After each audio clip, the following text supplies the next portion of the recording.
Ladies and gentlemen, please welcome Mr. Mark Thomey.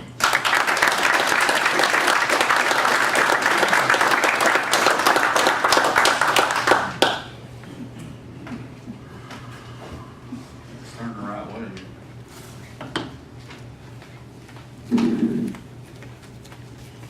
Thank you, Mike, for that fine introduction. It's always an honor and a privilege to be here in the great state of Florida to speak for the Florida League of the South. I was just telling a couple of the fellows right before it was my turn to come up and speak today that for the last several years, the Florida chapter of the League of the South has been the lead dog in the pack. And I want to compliment Mike Tubbs and all the other members of the Florida League for the wonderful job and the hard work that you're doing here.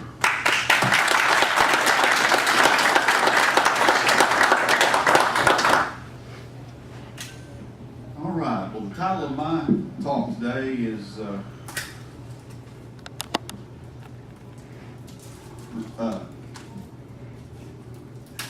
can't remember the title of my speech. That's good. Drowning out the siren song of reforming in the empire. And as I was putting my thoughts together for this, preparing this speech today, some things kind of rattled around in my head. And as I said once when I went to give a speech to the Arkansas League last year, the muse descended a little bit, and the idea for a parody song hit me that I thought would fit in fairly well with the topic of my speech today. And so if you will permit me, I'm going to try to entertain you with this little parody song that I came up with. So I hope you will enjoy. I set this to the tune of the theme song of the Beverly Hillbillies. Come and listen to the story about some folks called cucks. Want to fix DC, but they're sure out of luck. And then one day, while voting for old Trump, they heard the siren song and it sure made them jump. Out of the frying pan, that is, into the fire, drain the swamp. Well, the first thing you know, they're Americans again. Make you so mad you need to drink a vat of gin. We yell at them, hey dummies, can't you see? It's all BS until the South is free. Of DC, that is. Secession, independence. The Southern conservatives. Cue the banjo music.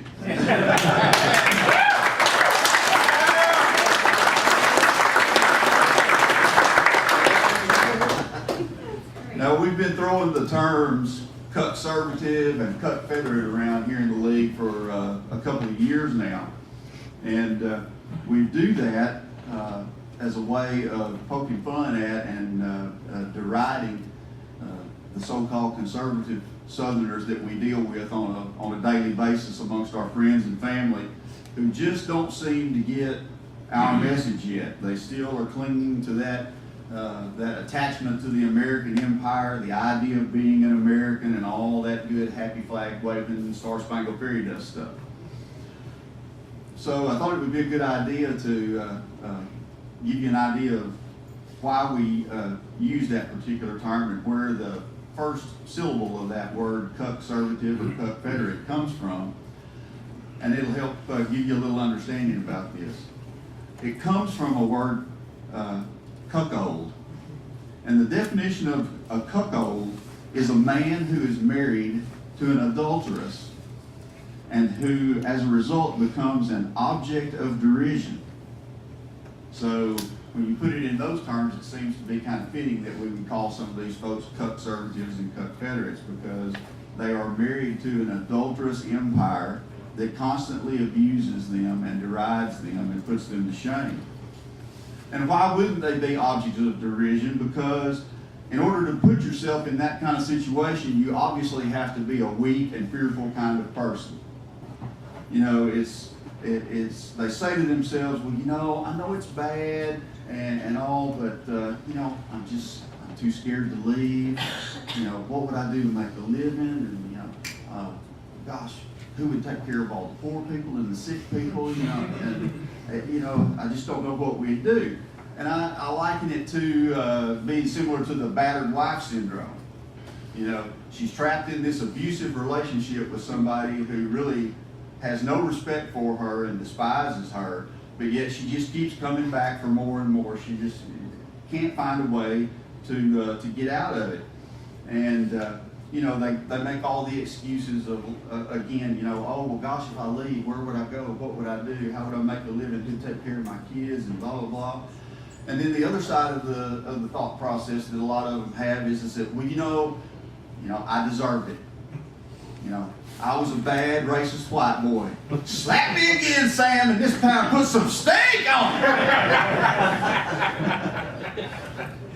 It reminds me of the old Percy Sledge song, When a Man Loves a Woman. And there's a couple of lines in there that go something like, when a man loves a woman, he would sleep out in the rain if she said, that's how it's going to be. And then there's another line where it says, you know, leaves me begging, baby, please don't treat me bad. But the problem is that it just continues on and on and on, and there's no end to it. There is no relief. And this is the kind of relationship that way too many of our Southern kinsmen and brothers and sisters have to the U.S. empire. They are married to an unfaithful harlot who ridicules and despises them. Yet they cannot seem to bring themselves to break free and to strike for something better. After each abuse and act of betrayal, they fall for the same old empty promises of reform. Oh, I'm so sorry. Just give me one more chance. I promise I'll do better next time. I love you so much, baby. I need you. You got to stay around. I need you Southern boys to go fight my wars for me. Just keep electing those good conservative Republicans, and next time I'll fix everything. But history has shown us that none of this ever works out. The promises never get delivered on. Instead, the cycle just continues to repeat itself over and over again. Nothing ever changes. Nothing ever gets better. We constantly fall prey to the siren song of reform. Now, what are we talking about when we say a siren song? Well, to digress for just a moment to get a little background on that, I'm sure most of you, or at least have a cursory familiarity with Greek mythology. And the ancient Greek poet Homer wrote a very classic story called the Odyssey. And the Odyssey is the tragic and tale of Odysseus, the king of Ithaca, and his men trying to get back home to Ithaca after the end of the Trojan War. And one of the adventures that they run into along the way is they have to pass by an island where the Sirens live. And the Sirens were these creatures who were able to play very beautiful music and sing very beautiful and seductive and alluring songs. And it would so enchant passing sailors that they would actually sail their ships into the rocky shoreline around the island, destroying their ship and drowning most of them in the process. And so part of the Greek mythology that surrounds the Sirens also seems to suggest that they were cannibalistic. And so these sailors who either drowned or maybe were lucky enough to survive and get snatched up by the Sirens were eventually eaten and consumed by the Sirens. So as time has passed on, this idea coming down to us from the Greek mythology of the Sirens, we developed the idea of the term a siren song. And the siren song has come to mean any kind of temptation that is very difficult to resist, but if heeded, always leads to a bad conclusion. And that is what the siren song of reforming the U.S. empire will always lead to, a bad conclusion. Our duty as Southern Nationalists is to do everything within our power to drown out the siren song amongst our fellow Southerners. Now, how can we do this? Well, The answer that Odysseus came up with, because he was very desirous to hear the siren song for himself, but he didn't want his crew and his ship to be destroyed. So he had them lash him to the mast and then fill their ears with beeswax. And he told them, you just keep rowing straight, don't deviate, but I'm going to hear what this beautiful siren song sounds like. And so as a result, you know, he's lashed to the mast and he hears these beautiful songs, and he's trying to yell and scream at his crew, turn me loose, turn me loose. It's so beautiful, you don't realize how beautiful it is. We've got to go see what this is about. We've got to go over here and enjoy whatever pleasures and beauties there are that these people are singing about to us. But of course, the crew, being unable to hear, continued to row, and they made it safely past the island. Now, in our case, it's not practical or probable that we can stuff everybody's ears full of beeswax. So, what's the alternative?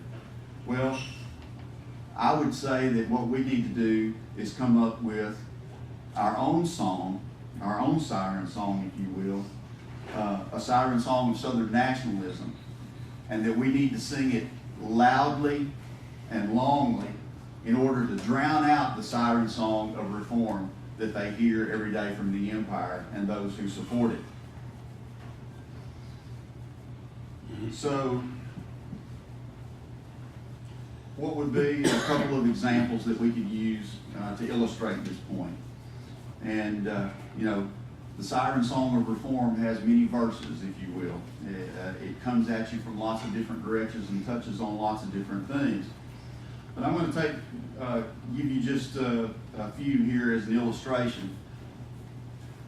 Tell you what the Siren Song of the Empire is, and then give you some suggestions for what our song should be to drown that out. And the first example would be that the Empire sings to us and says, oh, we'll fix immigration. We'll fix legal immigration.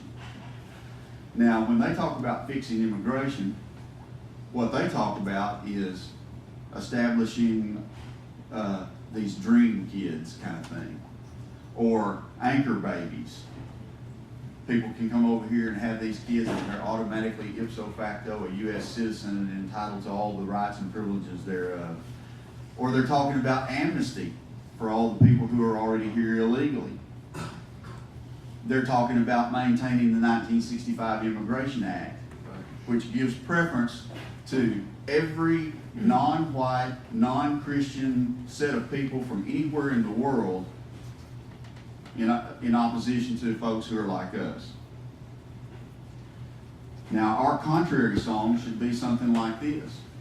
Well, in a free South, we'll stop all immigration for at least 20 years, legal and illegal. And during that 20-year moratorium, we're going to round up every single one of these illegals that are here, especially the Mohammedans, and we're going to send their butts packing back to wherever it was they came from.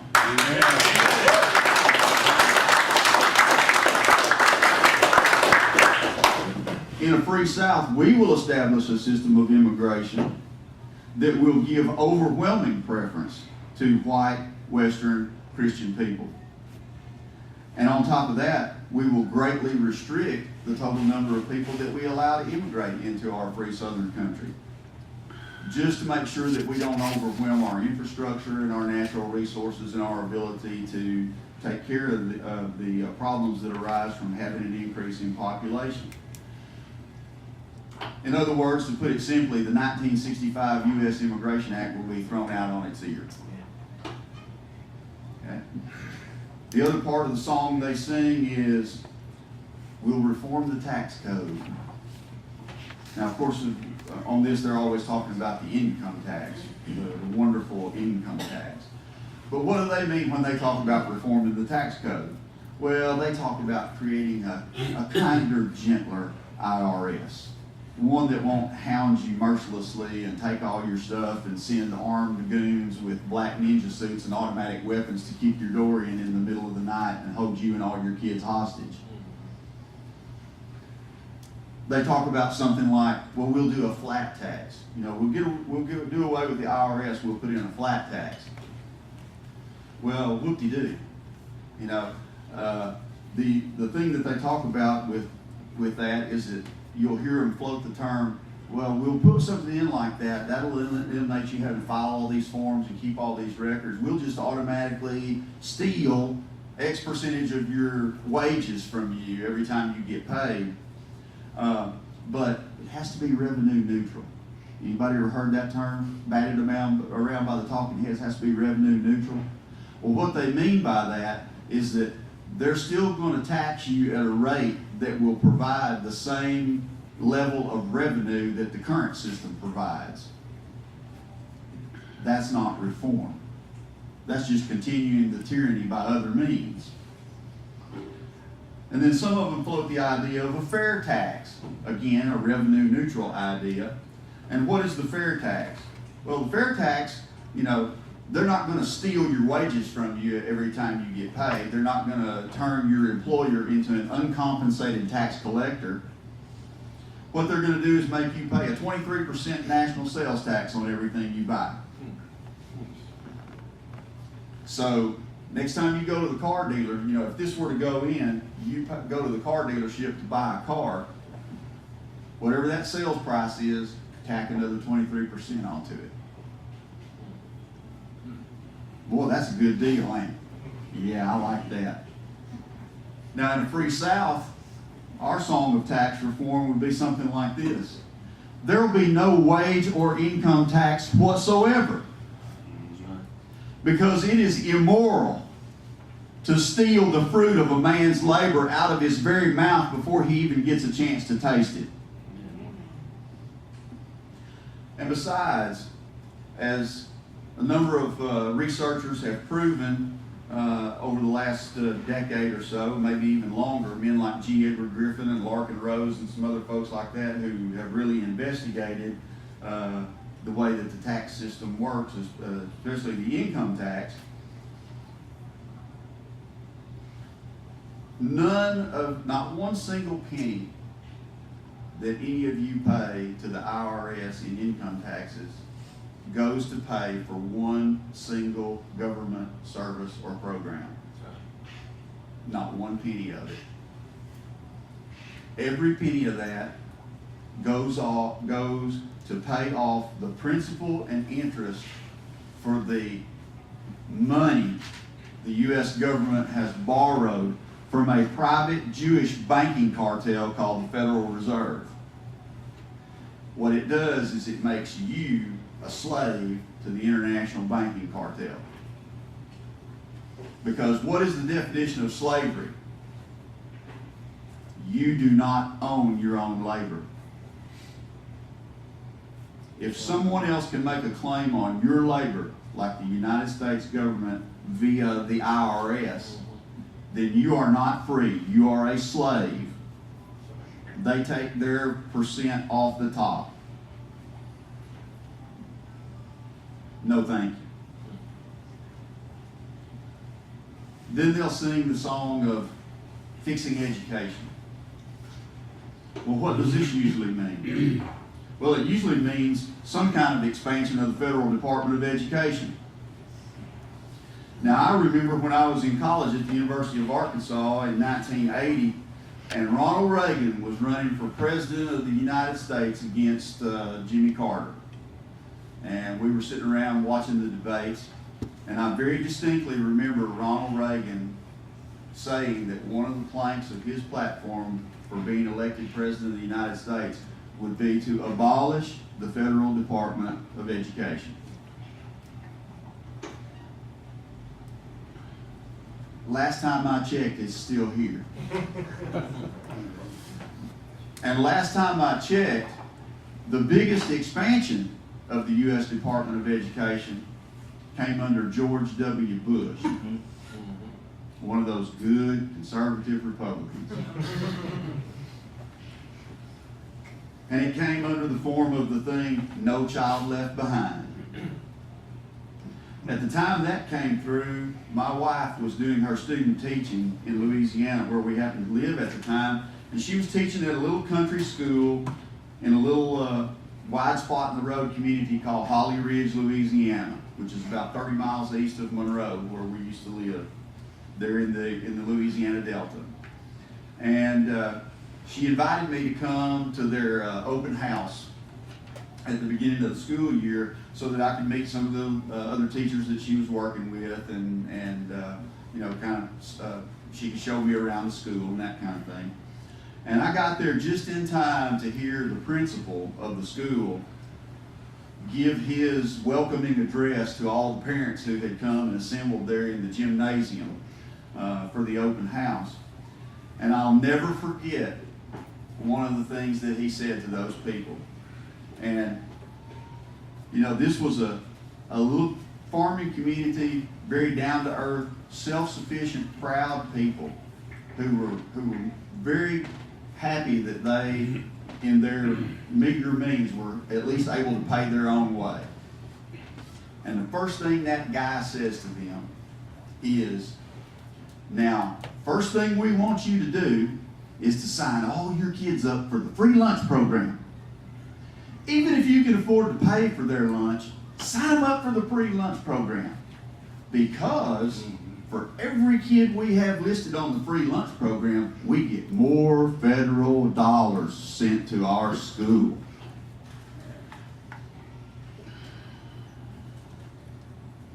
I mean, I stood there, I looked over at my wife and I shook my head. I'm like, I've seen all I need to see. Not that I didn't suspect that was going to be the case anyway. And then the newest addition to the education improvement, the Siren Song of the Empire, Common Core, which is nothing more than saying, we're going to make your kids stupid and perverted all at the same time. And this was the impetus that finally convinced my wife, even though I had been trying to get her to realize this for some time, to never again cast a shadow on a government schoolhouse. As she was doing a lot of substitute teaching at the time there in Alabama where we had just moved to. And she would come home and tell me some of the stuff that she saw as part of this Common Core curriculum. And as Matthew said earlier, there are ladies here, so I'm not going to go into any kind of details, but just suffice it to say, it is some of the most god-awful, gross, perverted stuff you have ever seen in your life. And the intention of it is to turn your children into little deviants. And again, make them stupid at the same time. 2 plus 2 doesn't equal 4 anymore. But and if it maybe just so happens to because you feel like it should that day, you know, you got to go way around by grandma's house to get there, you know. So it's just crazy. And then of course they constantly come to us and say that we have to have a tax increase so that we can build a better, prettier school for little Johnny and little Susie to become perverts and stupid in. And no matter how much time I spend conversing with my fellow Southerners out there on a day-to-day basis about this particular topic, and almost all of them will say stuff like, the schools are awful, the kids are not learning anything, we're way behind the rest of the industrialized world in how good our kids do on tests and this, that, the other, and you know, and now they're pushing this perversion on them and all this other. I just don't, you know, what's going on? And then as soon as the school board comes in and says we need a 1% sales tax, okay, click, and they'll vote themselves another tax to keep supporting the very thing that they were just harping and moaning about 5 minutes ago. Yeah. You know, the definition of insanity. How stupid can you be? The Southern Siren Song of education reform would be something like this. We will abolish government schools. Because government schools are a communist concept. For anybody who has ever read Karl Marx's Communist Manifesto, you know, once you get through all of the babbling nonsense, he kind of summarizes it with a list of 10 things. And he prefaces the list by saying, well, you know, it may vary slightly from place to place depending on situations and so forth. But in general, if you do these 10 things, then you're a communist regime. And number 10 on the list is free education for all children in public schools. Now, how much harder do you have to be slapped upside the head to realize where government schools, public school comes from, and what its intended purpose probably is? It's not to teach children how to read and write and cipher and think critically. It's to indoctrinate them into being loyal servants of the state, a godless state. So we'll get rid of that in favor of things like homeschooling or private academies, Christian schools. You know, the church I belong to is famous the world over for the schools that it has established. I mean, there are Catholic schools everywhere that have been established for the education of children all over the world. And of course, other Christian denominations do the same thing. You know, it has become much more prevalent over the last 20 years than it has in a long, long time. And under those kind of circumstances, you actually have local control over what is taught and how the school is run. Whereas you do not have that with public schools. That's a wonderful euphemism, because anybody who has ever tried to go to a public school board meeting and object to something that they were trying to do to your children in that school, they could care less. You can stand up there and talk till you're blue in the face, and they're going to go ahead and do exactly what they want to, regardless. You have no say-so whatsoever. We would get rid of that. And then there's the all-important siren song of fixing the economy. Well, what does the empire sing to us about when they are talking about fixing the economy? Well, one thing they're talking about is sending your jobs offshore. And I myself have recently become a victim of that. Okay? In my engineering practice, I have a client over in Texas, a metal building manufacturer who shall remain nameless. But I was doing an immense amount of work for these people as an independent design consultant, designing metal building systems for them, up until about 4 months ago. And all of a sudden, I began to notice that I was no longer getting emails from them about once or twice a week saying, hey, could you give us an estimate for what it would cost for you to design this project or design that project? Instead, it was, could you just give us a bid to review and seal the drawings for this job? Now, what that means is they got somebody else designing it somewhere else who doesn't have a professional engineering license in the state where it's going to be, and they need somebody to give it the bona fides. All right? Now, I know what's going on, because during the time that I was doing a lot of design work for them, they had already completely outsourced all of their detailing to India. They no longer had one single southern white boy sitting in their office in Athens, Texas, detailing steel buildings. They electronically transferred it halfway around the world to a group of guys in India.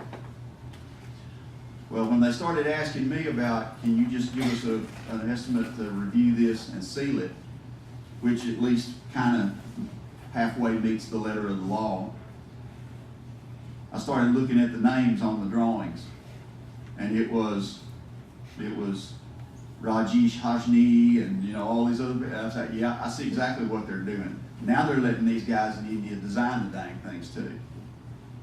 So how long will they even have engineers employed in their office? The other thing they talk about is interest rate manipulation, or printing more money, playing with the money supply.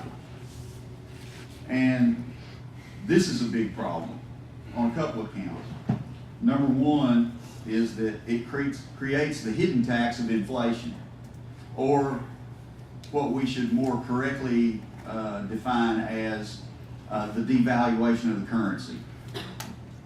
It's not that an egg or a gallon of milk has any more value or really costs that much more to produce now than it did 10 years ago. It's the fact that when you go to the store to purchase those things, the currency you're using to make that purchase is worth less and less and less every time you go to the store. And because of things like that, it doesn't matter how hard you work, it doesn't matter how much you save, you can never get ahead. And as a lot of people found out about 10 years or so ago when that housing bubble thing burst and whatnot, all of a sudden that big pile of money they had in their IRA disappeared in a cloud of smoke, and they were flat busted. And again, this is a situation that is not only criminal, but wholly immoral and evil. Because once again, you're stealing the very sustenance away from a man who has worked his entire life to set something aside for his declining years or for his children as an inheritance. And if it's not that, then they're wanting to come up with these nifty little trade agreements like NAFTA or the Paris Accord thing on global warming and all that kind of stuff, which destroys the coal mining industry in Kentucky and Alabama. West Virginia. And West Virginia, exactly. And all this is globalism. What they're trying to do is secure profits for the big corporations, and they don't care what happens to you in the meantime. That's what it's all about.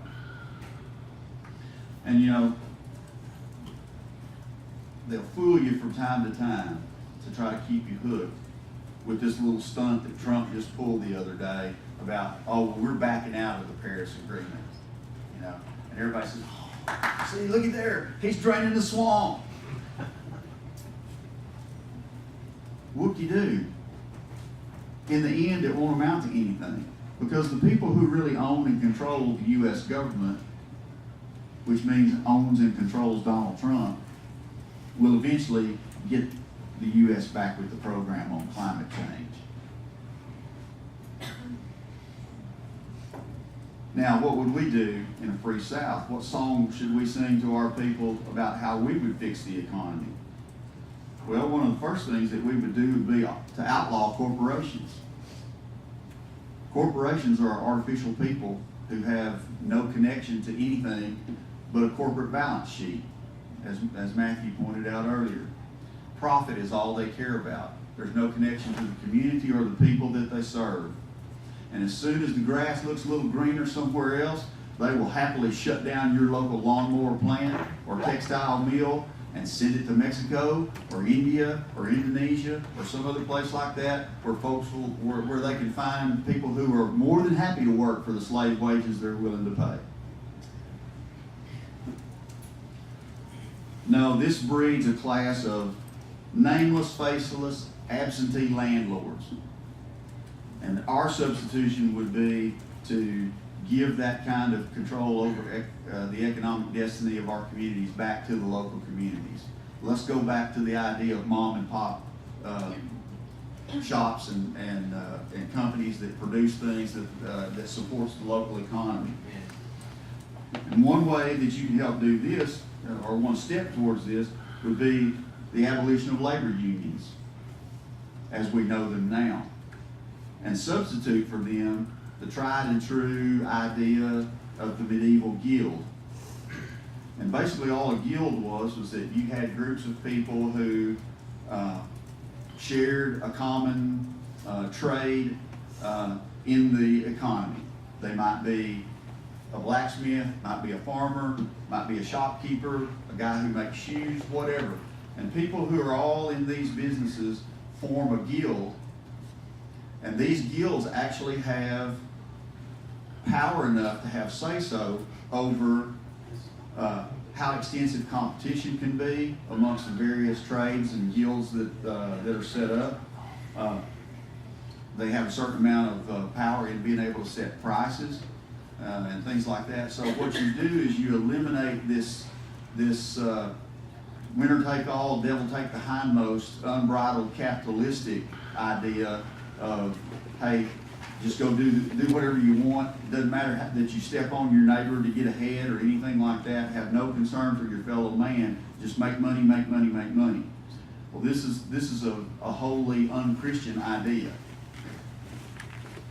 Okay, unbridled capitalism does not work well with the whole ethic of Christian civilization. There has to be some modicum of regulation and control to ensure a just distribution of property amongst the people, so that you can't lose your livelihood. You know, and this gets into some of the banking part of it too. The idea of usury. The church has always condemned usury. Now, a lot of people are confused about this, so let me try to give you the thumbnail version. Usury does not necessarily mean just the loaning of money at interest. That is not a problem per se. Usury is more accurately defined as the loaning of money for a purpose that produces nothing. Okay, and collecting interest on that.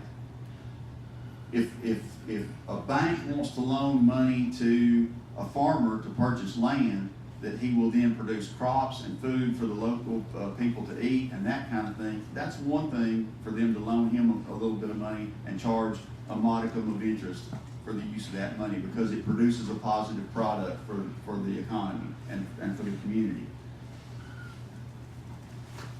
A more contemporary example of usury would be the guy who goes and borrows $500,000 to invest in the stock market on the chance that he's going to make a huge profit, from this, that, or the other.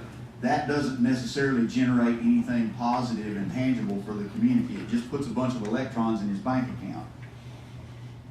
Usually to the detriment of the people who are somehow involved in the chain that connects that stock to some corporation somewhere.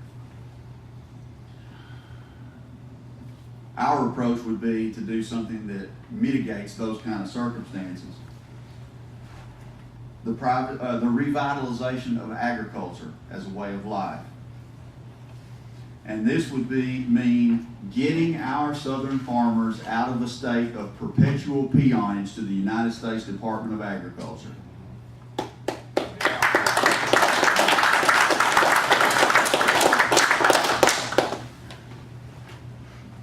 I've seen it in my own family.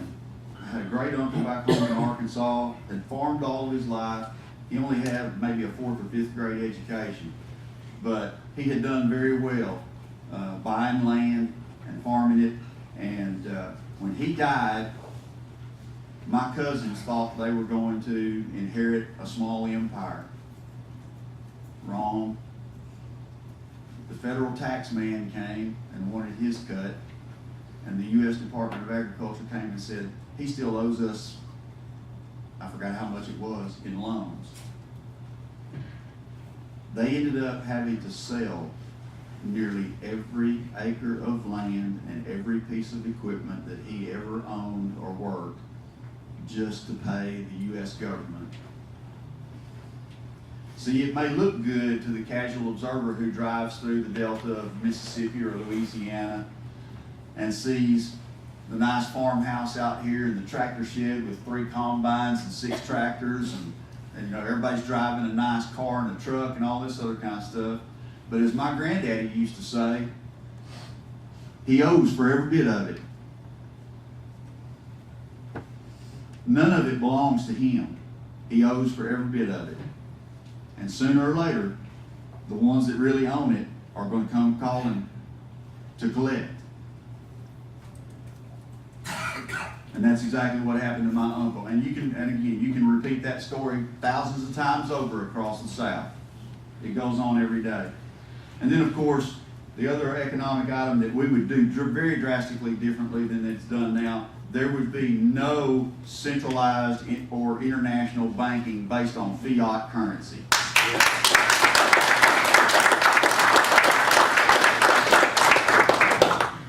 We would go back to the tried and true, recognized by every civilization in the history of mankind as money system of gold and silver.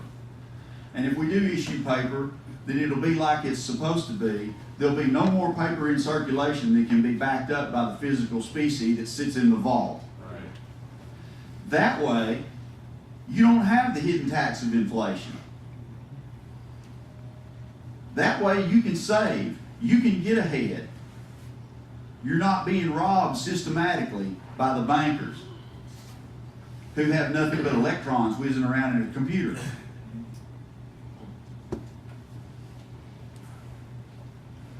And then, of course, the contemporary example of their new president. They sing the sweet song of making America great again. But what do they mean by making America great? Well, the proof is in the pudding, as the old saying goes. And if you look around and conform your mind to the objective reality of the situation in which we find ourselves, rather than having tea with Alice and the White Rabbit in Wonderland, what they mean is we're going to have multiculturalism to the nth degree, because anybody, anywhere in the world can be an American. The world wants to beat a path to our door. Everybody wants to be an American. Well, what is an American to them? An American is any nondescript human being from anywhere in the world, of any racial or ethnic or cultural background, over whom they can claim a taxing power. That's an American to them. And what's the other proof in the pudding that we see from all these people who have come here for the good life of America? They don't want it. What they want is to drag the filth and degradation of the third world cesspool they came from and grow it here. Amen. That's right. It means the mechanical equality of all men. Liberté, égalité, fraternité. The motto of the French Revolution. Well, there's no such thing, and there never has been. And there never will be, in spite of whatever law they want to pass. And again, the proof is in the pudding, and the truth of the objective truth of the situation in which we find ourselves in is that they're not really interested in equality amongst everybody. What they're interested in is the superiority and domination of a certain group of people over us. That's right. That's what it boils down to. For any of you who may have read Jean Raspail's novel, The Camp of the Saints, you're watching it come to life before your very eyes every day. Part of my ancestors came from France, and I almost had to weep the other day to watch, after the election in France, to think that the French people are committing mass suicides before our very eyes. And then, of course, it also means that we will have sodomy and feminism. You know, Mr. Queer is not going to have to go back in the closet. He's going to get to parade naked down the street with his adopted child in tow. And the feminists are going to get to continue to murder their children when they, demean themselves to have a relationship with an evil man and happen to get pregnant as a result of it, well, we're going to get rid of that little problem. It also means that they still want to maintain a huge, powerful, centralized government on the banks of the Potomac River. There'll be no devolution of power. There'll be no states' rights. It'll be do what D.C. says or feel the heavy hand of D.C.'s wrath. And it also means the continued ascendancy of secular humanism and atheism over our historic Christian religion and culture.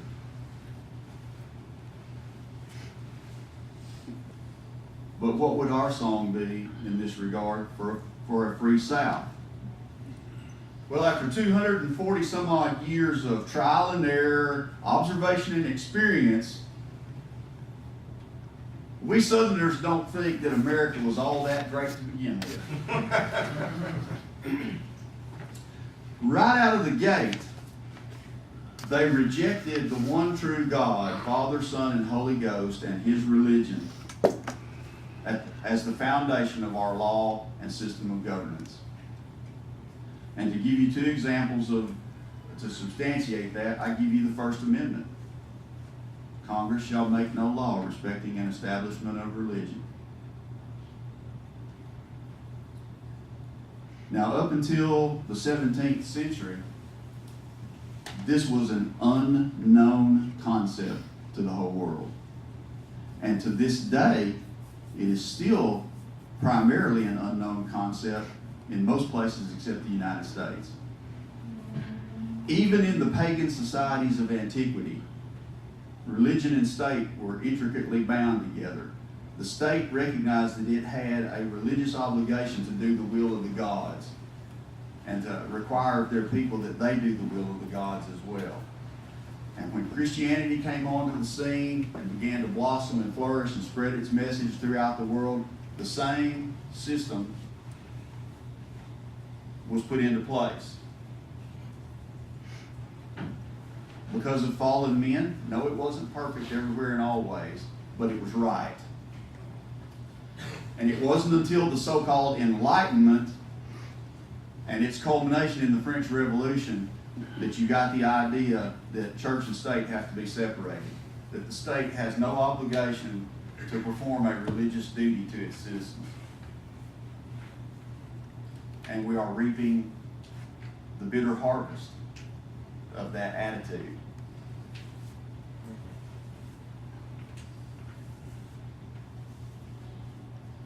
The other example is that in the 1797 Treaty of Tripoli, after the U.S. Marines beat the Tripoli pirates over in Libya, the U.S. concluded a treaty with them, and Article 11 of that treaty starts out like this. Whereas the government of the United States is in no way founded upon the Christian religion. Now, there's a lot of hot air that gets spewed these days by people who want to try to make the argument that the United States was founded as a Christian nation. And they cite all kinds of examples for this. Either things that the founding fathers said or that this minister wrote or whatever.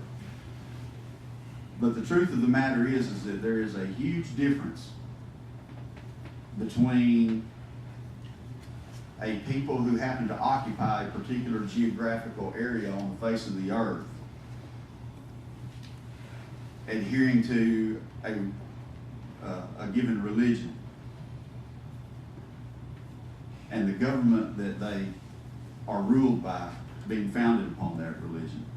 They are not one does not make the other the same. And as cold hard evidence has shown, they actually mutually exclusive of one another. And this is why, in the current situation of the United States, that Christians can't do anything to continue to have public prayer at ball games or other civic events. It's why you can't stop the Satanists from putting a statue of Satan on the courthouse lawn. Because under the U.S. Constitution, their false religion has the same standing as the true one. And my friends, that is an unacceptable situation. And if the South intends to have a future at all, once she becomes free, this is a grievous error that she must rectify, or else we're just kicking the can down the road for about 100 years or so. And we'll be right back in the same boat we are.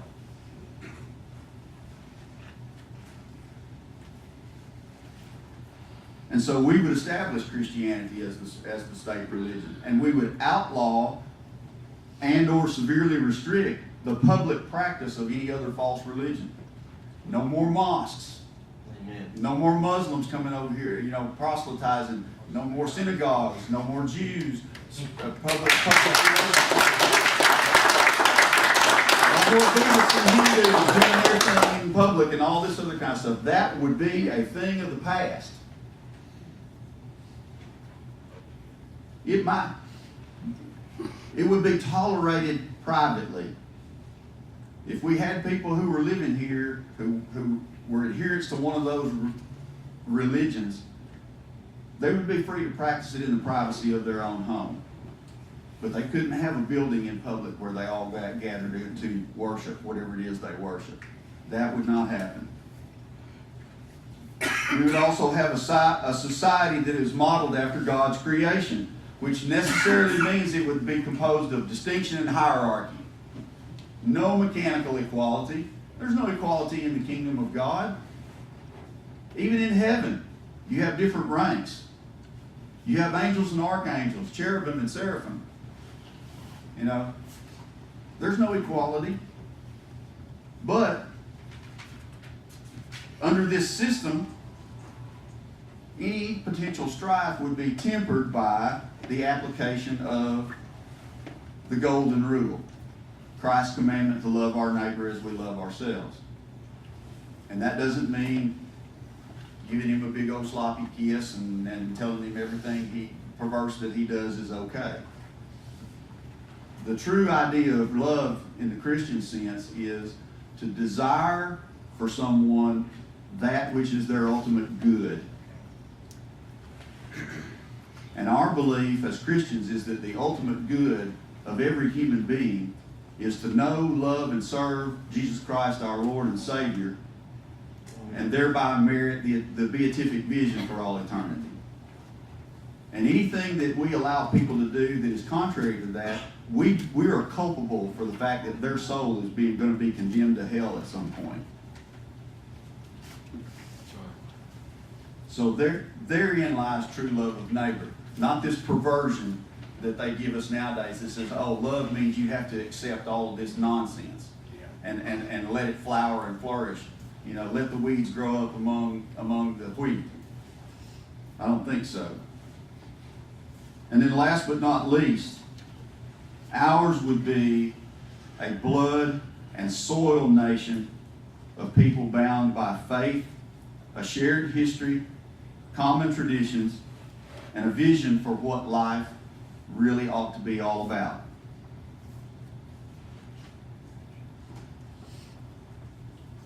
Not the situation we have today, where everybody does their own thing and it's all good.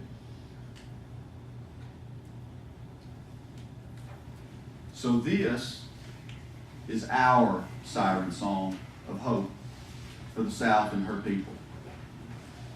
And if you haven't already, I would ask you to join with us in the League of the South to help us swell the strings of our siren song of freedom for the Southern people. Thank you for your attention, and God save the South.